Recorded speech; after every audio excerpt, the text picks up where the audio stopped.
Okay, here we are. I'm not alone tonight.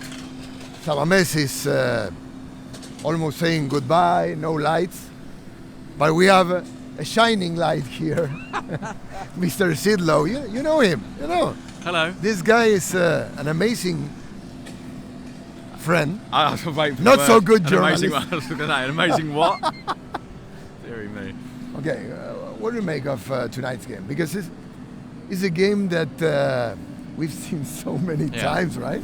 Well, I think that you talking after the game to Ernesto Valverde summed it up perfectly. Valverde had said in the pre-game press conference that moment in which you think you're beating Real Madrid or you've got Real Madrid is the moment you're closest to losing, and that's precisely what happened tonight. And he said after the game, it's what always happens. It's what always happens. Now, there are lots of reasons for it, and there's an analysis beyond just that sense of, oh my goodness, it's happened again. And the analysis obviously has to do with the defensive qualities of Real Madrid today, playing a much, much deeper defensive line than normal, and fundamentally I think to do with the quality in the attack and the ability to finish the chances. Now, I was thinking about something, and I don't know how aware of this you were, because you had the fortune tonight to be watching it from high up, where of course the view of the game is brilliant. I was much further down, where you don't really get the same sense of the pattern, but what you do get occasionally is little details.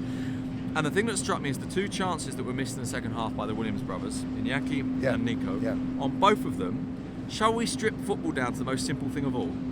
Football is about kicking the ball, right? Both times they kicked the ball badly. Yeah. It's not that they aimed for the corner and just slightly misjudged it. It's not that it was a bit too hard or a bit too soft. It was that both times they tried to hit the ball and the contact wasn't clean. That's now, those are difficult things to do. Those are difficult skills. And you compare that to Benzema, and that's part of the analysis of what happened tonight. Yeah, it's true, but before Benzema's goal, Thibaut Courtois saved two amazing one brilliant. So the one the right hand down to his low to his right was an absolute brilliant. So and there was another one. You're right. Courtois didn't touch it, but it was so close. Yes. So they didn't attack badly. No. They create great chances. Just that little thing. That little thing that makes all the difference. And I think there were two things tonight that are related. With Athletic, I feel like when they created good chances, and they certainly tonight created, I would say, at least 3, maybe 4 that they should have scored. Yeah. I also think there were times when they should have created the chance from which they should have scored. So if you like, the final pass before the chance was slightly off as well. So again, sitting pitch side and behind the goal where Athletic were attacking in the second half, it was very noticeable to me how often you thought, now's the cross, and it didn't come. Yeah. Or that's the ball in, and it would just get cut out. And I must say, in that context as well, I was very, very impressed with Nacho, who I thought was brilliant tonight, and also with a player that I must admit I normally am not much of a fan of. And I thought Mendy tonight dealt with, given that he was playing with Nico Williams, it's a really difficult player to deal with. I thought Mendy, for the most part, dealt with Nico pretty well. See, some other players that they weren't having, so many minutes. Mm-hmm. Not this season. The previous season as well. I mean, Ceballos. Do you want me to give you the statistic on Ceballos?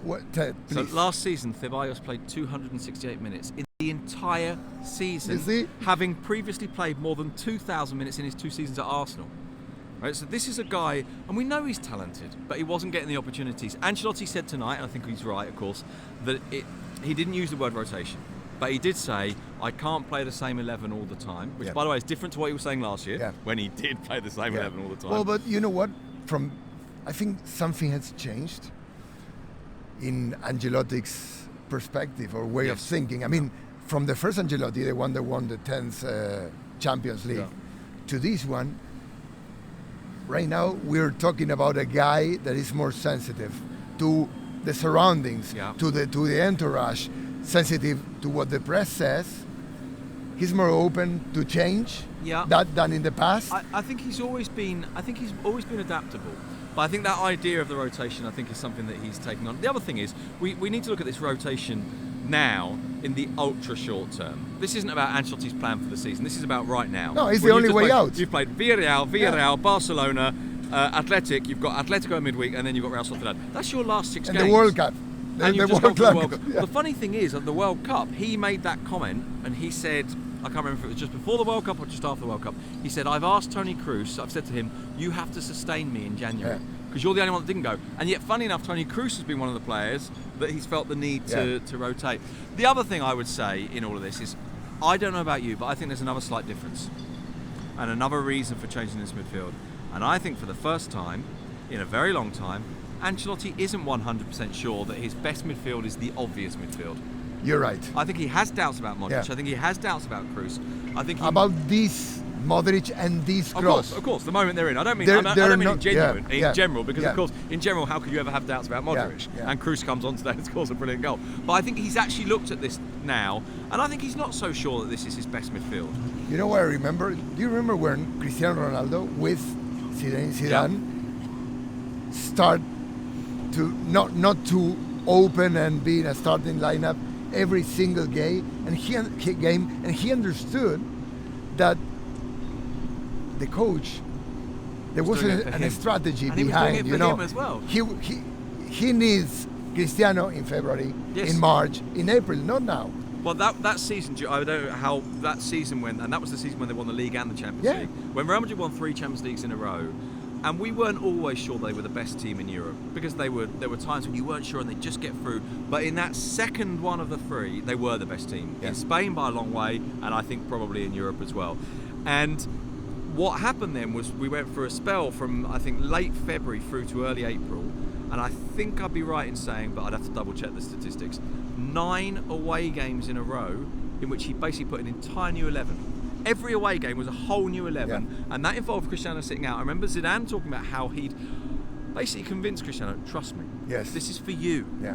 And it's difficult to make someone like Cristiano Ronaldo accept that, because if you say to Cristiano Ronaldo, with the greatest of respect to Cadiz or Valladolid or whoever, you're not going to play these games, Cristiano Ronaldo is thinking, no, wait, that's 3 goals or 2 goals or whatever.